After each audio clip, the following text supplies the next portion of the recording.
Coon Rapids and Spring Lake Park this afternoon at Osseo High School. Look at that. Spring Lake Park scored once today. That was a safety. Otherwise, Coon Rapids just took their time. David Giebly, the play after this one, it's a 4-yard gain for one of the team's 2 touchdowns. Coon Rapids wins. They advance to face Chaska in the Class 5A semifinals. Panthers were not about to go down easy. Clausen comes in looking to throw, looks down the left, finds big 6'4" receiver Caleb Skelly, who goes up and gets it deep in Cardinal territory. That set up drama in the final seconds of the half. Clausen looking for Skelly again in the end zone. Huge defensive play by Antonio Manos. Batted away and get the Cardinals to the locker room up 7-0. Late third quarter, Cardinals from 3rd and 7 from their own 8. Van Holzen in trouble, throws it away from the end zone. Intentional grounding means a safety. Able to take advantage of it this time. Giebly finding some running room to run against the weary Panther defense. He had 114 yards in the game, and that set up this 1-yard sneak from Jake Van Holzen on 1st and goal early in the 4th quarter. It was 14-2 Coon Rapids. Defense seemed to just get stronger as the game went on. Miles Taylor all over the ball carrier in the backfield on this play.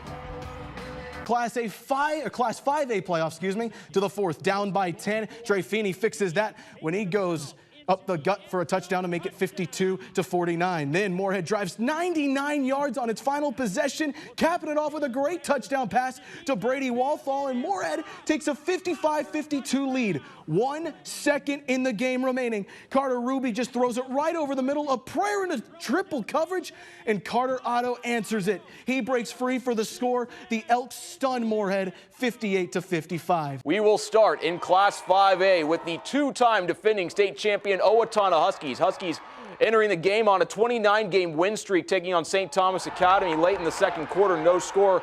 Huskies punting. The cadets' Oscar Berg blocks the punt, and St. Thomas recovers.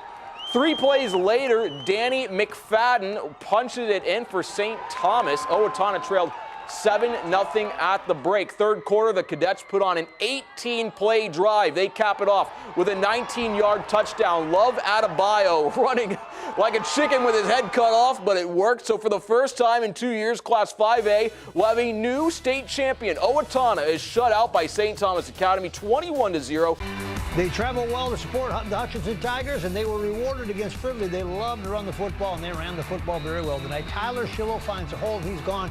Must have liked that play and how it felt, because he almost duplicated it. 194 yards for him tonight. Wow. 447 as a team. They dominated this one. Hutch in 4A rolled over Fridley tonight.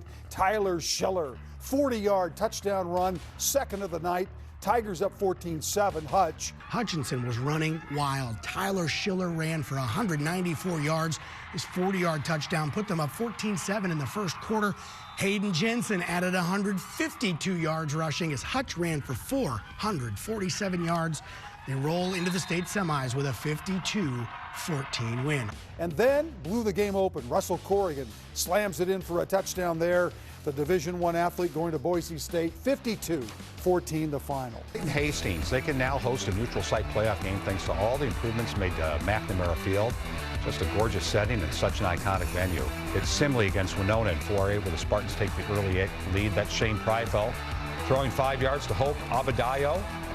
Watch out, though. Here comes Winona. Quarterback Jason Nibbling on the keeper. He'll squeeze his way through, 12 yards there. That would tie the game. And then things kind of broke open. You'll see a great play here. Nibbling scrambles. He buys some time. So he looks downfield. He goes across the other way. And wow. Spencer Wright is wide open. Nice ball, huh? Yeah, 69-yard TD pass. The Windhawks hold on for the 24-14 win. Winona, Jackson Nibblink to Spencer Wright. This is a 69-yard touchdown pass. He was wide open. Windhawks win to advance 24-14. A quarterfinal matchup in St. Cloud tonight. Tigers would fumble, and then the quarterback, Max Otto, recovers and takes it in. Delano up 7-0. Watch this great scramble rollout, and he finds Andrew Anderson down the sideline. Big play. And then that would set up Luke Humbert. Would score on a touchdown run right here to make it 14-7, and Ricori goes on to win 35-7. They're going to U.S. Bank Stadium next week. Suggs keeps himself taking a look down the field, and he will air it out and makes the connection for the touchdown. Incredible throw there to Sevion Robinson. Down to AAA Section 1 champion Waseca, looking to make some noise this year in the 3A playoffs, taking on Jackson County Central. First quarter, no score. The Jays find pay dirt first. Denver Daniels scores the game's opening points. Waseca up 7-0 early. Later in the quarter, same score, Jackson County on the attack, but check out Ryan Dufault coming up with the INT. Waseca would cash in on the turnover. They took a 14-0 lead, but Jackson County Central would not be deterred later in the half. Great piece of running here from Bradley Buell Jr., carrying a platoon of defenders into the end zone. Waseca's season is over. They lose to undefeated Jackson County Central 31-21. JCC will face Piers next, who lost to Lourdes in the state semifinals a year ago. Staying in AAA, 8-1 Section 4 champion Cannon Falls taking on Dassel-Cokato for a trip to U.S. Bank Stadium and the state semifinals. Third quarter, Bombers up 15-13, looking to add to their lead. Trenton Mathies gets to the outside and nearly takes it to the house before being tackled from behind. A few plays later, QB Jack Domeyer pounds it in from short yardage. Cannon Falls up 22-13, but Dassel-Cokato had come back on their minds. QB Sanders Asplin keeps the ball on the option. Watch him go. He shed would-be tacklers like he was getting out of Dodge. Insane effort there for the touchdown. Bombers lead cut to 22-20. Cannon Falls loses one game short of U.S. Bank Stadium. The Chargers complete the comeback 26-22, but what a season for Dan Myers and company. Class AA quarterfinals from Mayo High School. Former Albert Lee AD head coach Clay Anderson coaching Pipestone Area. The Arrows showed a little something on their first drive, Mark. They chewed up a lot of clock. This is Eric Lang picking up a big chunk of yardage, and he keeps the drive alive. Pipestone facing 4th and 12. Deep in Caledonia territory, quarterback J.T. Tinklenberg throws it up. Look at Dawson Shellhaus work his way under the football to make the TD grab. 6-0 Arrows, they're pretty pumped up. That didn't last for long. Caledonia's ensuing possession, quarterback Noah King. He gets hit after releasing the ball. On the other end is Cole Kronbusch, who goes up and gets the football. The Warriors with the 7-6 lead. Next Caledonia possession, King gets the ball to Donnie Lakey. And a little stiff arm, he's off to the races, sees a whole lot of green, a whole lot of glory, and the Warriors offense is revved up. 51-yard scoring play, 14-6. Next Caledonia possession, King gets out of the pocket, spots Eli King, and how pretty is this? After the catch, you don't teach this. This is natural ability, and it's awfully good. Eli goes in for 6. You kind of get the theme of how this was going after Pipestone took the 6-0 lead. Early in the second quarter, Noah King says, I've passed for 3 touchdowns. How about I run for 1? King sees a lane to the end zone. It's smooth sailing, and the Warriors have opened it up 28-6. They weren't done. King throws his 4th touchdown pass of the first half, hooking up with Kronbusch once again. 5 touchdowns for Noah King, 4 through the air, 1 on the ground with 6:50 left in the first half. 35-6 Caledonia. 66 straight wins. Noah King ended up passing for 324 yards and 6 touchdowns. Low snap. They look to McMillan. Yeager's looking at him. Now he throws. Caught. Touchdown! McMillan on the post. And he got it for the touchdown. They opened up tournament play earlier today with the game against Osakis. Opening drive for the Silver Streaks. Ball comes loose, and it's recovered by Joey Mark. Trojans take over at Osakis' 40-yard line. On the ensuing drive, Adam Tonsfeld keeps the ball, finds some space, and punches his way into the end zone. Barnesville leads it 6-0. Still in the first quarter, Osakis trying to answer. Quarterback lets one go. Jackson Wall hails down the interception. Defense coming up big to keep the Silver Streaks scoreless. Second quarter now, it's 14-0 Barnesville. Tonsfeld with a short pass to Hunter Zenzen. Tight end shakes off a tackle and hops over the goal line. That puts the Trojans up 20-0. They end up winning 28-6 and advance to the semifinals for a rematch against Caledonia.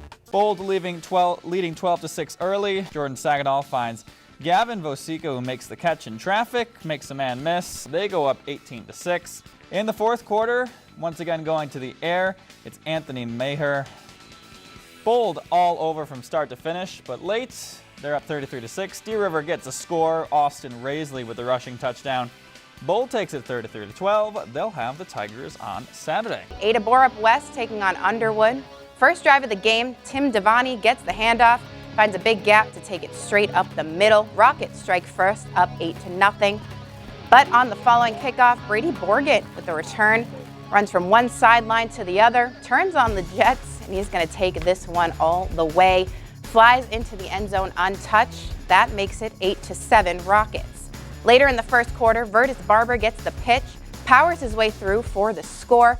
Ada-Borup is up 13-8. They go on to win it 20-8 and advance to the Class A semifinals. Now to 9-man, we head out to Westcott Field. Unseeded Grand Meadow taking on top-seeded Mountain Lake Area for a spot in the semifinals at US Bank Stadium. First quarter, no score. The Wolverines strike first. Watch Abraham Stays here from Mountain Lake Area getting to the outside and then turning on the Jets. Larks down a touchdown early. Later, Grand Meadow now down 14-0. QB Evan Olkey looks deep, but his pass is tipped and intercepted by Stays. He has a nice return up the sideline there for the Wolverines. After the quarter change, though, Mountain Lake Area cashes in on the turnover, and they run the RPO to perfection. Again, it stays, and again, it is a house call. You talk about a ball player. Superlarks down 21-0 early. Still in the first half. Grand Meadow trying to get back in the game. Stays, has it on the carry, but he puts the ball on the turf. Superlarks there